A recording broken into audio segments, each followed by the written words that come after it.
Hello. It's Tuesday. I'm back. Last week it was a little crazy. I had to get my hair done, all that stuff. But I'm back this week, and it's so funny because I was actually going to do this on this past Saturday, and then I was like, I had so much going on. I was like, you know what? I think I just need to rest.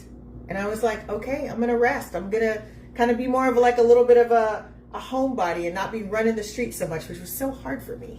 Okay, anyways, I'm here and we're going to do an old school-ish kind of snack board. So this is kind of my snack board here. It's kind of like this, it's like this biodegradable plate that I bought from Amazon. Last year I had I think I had a whole bunch of them. Anyways, maybe it's like a couple years ago. I don't know, but it's here now. That's all that matters. I did have a wooden small snack board, but it was starting to fray, and I'm like, yeah, we're gonna have to go ahead and send you on your way. But I do have this plate in this right amount. The size is the right amount for a good snack board. Okay, so now this was me being extra because I have a kitchen garden, and so this is red leaf lettuce. Then I've got some fresh basil here, but that's just kind of like for garnishments. And so I'm gonna actually use this for something else tomorrow. I've got some green leaf lettuce. I'll probably chop it up, add it to that, add it to my salad.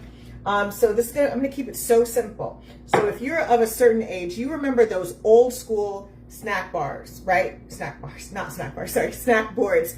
Before we had charcuterie, we had the old school snack board, and sometimes the snack board was a paper plate. Sometimes it was an actual cutting board, but usually not, because they're like, why are you eating off my cutting board? I need that. So anyways, it was some kind of thing that it was a flat surface, and that's where you got your snacks.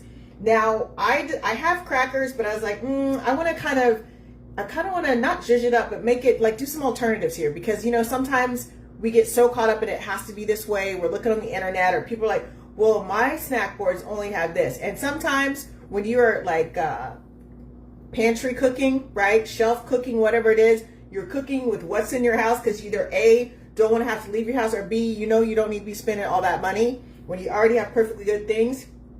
Case in point, I've got this leftover kind of focaccia bread, like this loaf that I had, and it's like a week or so old, and I'm like, I got to use this up because there's nothing wrong with it. Now, if I was feeling like a sandwich, I would cut it this way, right? And then, put some meat or veggies or all that stuff right there, and I'd turn it into a sandwich. It'd be a very dense sandwich, but I could do it. But I'm not going to do that because, I need some bread. I need a cracker thing. So I'm going to go ahead and use my meat cleaver, because I find that anytime I'm chopping things, I'm kind of all about this meat cleaver now. I don't know what happened to me, but now I understand